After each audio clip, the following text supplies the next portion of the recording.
players and 2 picks. Now, this brings together 2 of the best big men in the league. Cousins and Davis have combined for 17 games this season with at least 30 points and 15 rebounds. The rest of the NBA has 14 such games combined. And there have only been 5 pairs of teammates in the last half-century to average those figures in a season, and none since Tim Duncan and David Robinson in 1997-1998. Stephen A., is this the best big man combo ever?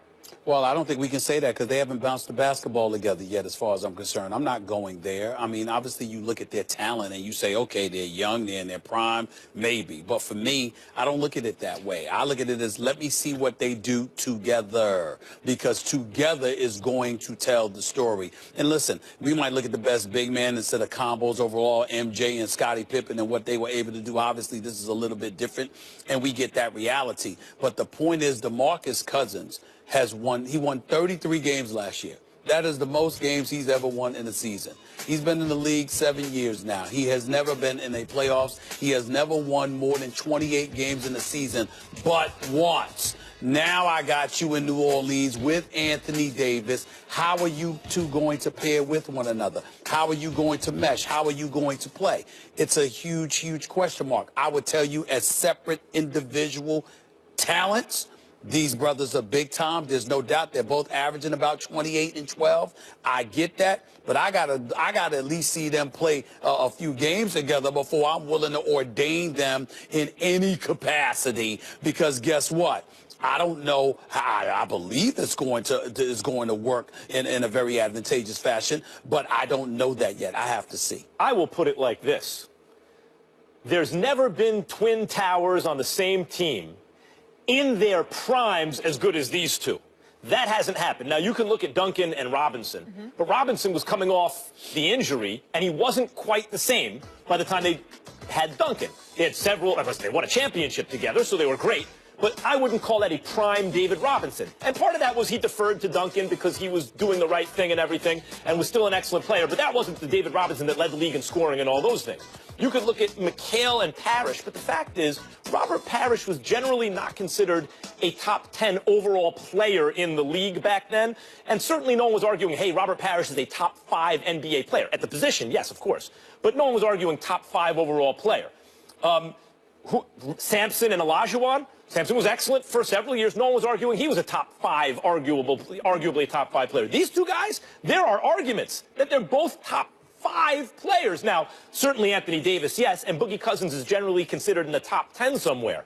But I can't think of another time in NBA history where 2 players in their primes at this age, they're not way too young, they're not over 30, they're in their supposed physical primes right now, and in terms of production too, were on the same team at the same time playing the 4-5. I don't think it's ever happened before. Their upside is tremendous. We'll see if they can actually fulfill it. But if you wanted to say 2 best bigs in their primes ever on the same team, on paper right now, this is it. Well, you look at Olajuwon with Barkley, you can't ignore that, even though Barkley had come from Philly to Phoenix. I know he's not a big, but he's a frontline player. And so what I'm saying is, even though Anthony Davis is taller, the game, not that his game is similar to Barkley, but the role that he has to play is similar to Barkley. Was older. Because Barkley could go inside or he could go outside. All I'm saying to you is that, again, when you look at their young talent at individuals, that's fine. But I got to see you play together before I start making such proclamations. Because, again, when you're accustomed to losing like DeMarcus Cousins has been, now that you've got Anthony Davis as your teammate, there's really no excuse. So we're going to find out what you're made of. We're going to find out what you bring to the table. And your temperament has a lot to do with it, because we've seen at times individuals regress when they had to share the rock, when they had to share the load, when they had to sit up there and take that step back. And that's something that we have to take into consideration. Everything is fine when you got nothing to lose in the ball. On paper, Stephen A., yes or no? Best twin towers in their primes ever on paper? Well, listen, I look at Ralph Sampson with Hakeem the Dream Olajuwon at that time. I can't ignore that. I really, really can't. So I can't say That's probably the best counter. Back at the time, I can't say that because the game was different back then, and their game was tailored towards that era. So I can't say that definitively. I have a comment that you guys can't ignore. So Kyrie Irving was on Road Tripping with RJ and Channing podcast, where he said, wait for it, the earth is flat. He went on to say that he's seen a lot of things that have been told to him as a fact, but turned out to be completely fake. Max, the earth is flat. Your reaction to Mr. Irving? He's got to be trolling everyone. There's no way he really believes this. And if he does believe it, anyone who, like, there's some things that no one's going to refute this. The grown-ups are not going to refute this. For people like, you disqualify yourself from adult conversation when you say preposterous things like this, unless you're trolling. And the man went to Duke. I'm assuming he's trolling. I'm assuming he's making some larger point. If he's not, good grief. I mean, oh my. He also doesn't believe in dinosaurs, apparently. Stephen A.? He had to be joking around. I mean, Kyrie Irving is not somebody that I find to be, you know, lacking intelligence or anything like that. He did go to Duke. It was only for 1 year, 17 games. But damn it, he had to get into school, you know. And I'm going to assume that he was joking. I'm going to give him the benefit of the doubt. It's Kyrie Irving. He's getting the benefit of the doubt. I think they teach at Duke that the world is round. Is the NBA All-Star Game becoming the NFL's Pro Bowl? Stephen A. to the rescue. He has a way to save the NBA's All-Star Weekend. He's going to tell you how in his final take. Say him. Presented by LegalZoom. Get legal help for your business and family at LegalZoom.com. You are so disrespectful. He is going to fall off a cliff. Shut the hell up. That's not even close to my best. They're wrong. And I don't give a damn that they agree with me or not. If you won't say it, I'll do it for you. The NBA All-Star Weekend stinks. Don't bother faulting the networks or the fans either. This is on the players. From LeBron James never having participated in a slam dunk contest in his career, to no names replacing the likes of him or anyone else we may actually know, to an all-star game that's played with less effort than these same dudes exhibit in summer league competition.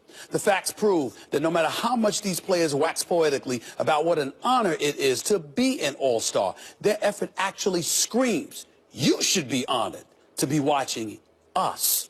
Arrogant? Dismissive? If you picked one of those categories, I wouldn't blame you, particularly once rationalizing that since All-Star Game winners get $50,000 apiece while losers get only $25,000 to add to the coffers of their multi-million-dollar guaranteed contracts, why would they care? But rather than do that, I have a couple of solutions for you that you just might like. With the dunk contest, why not go straight street on everybody? Yes, I mean taking dudes off the streets, putting a $1 million prize on the line with the best street dunkers, scouted throughout the country by professionals, mind you, being allowed to descend upon All-Star Weekend, with All-Stars participating by actually judging the contest. As for the All-Star Game itself, how about touching on the heartstrings of players? By this, I mean allowing each player to pick a charity near and dear to their heart. Put $100,000 on the line per player, per charity. What's more, make sure individuals, kids if necessary, representing each charity, are actually sitting in attendance, rooting on respective players for their causes. If nothing else, players love the kids, right? They sure do. And look at the results. Fans are interested, players are compelled, networks are fed. Everybody wins. The only sacrifice entails the NBA actually surrendering about $2 million in prize money as opposed to the $900,000 they give up to player participants right now. But why should any of us care about that? The NBA is collecting billions from the public. It's not like they're giving it to us. Maybe it's time we take for a change. Stephen A., I like it. There Stephen A. loves the kids. You pulled on our heartstrings. There's some other side to Stephen A. The sweet side, the creative side. It fixes the dunk contest, and the best dunkers are in the league. Way to come up with a solution. Stevie A. love the kids. We'll see you all tomorrow. Sure Have a good day, everyone.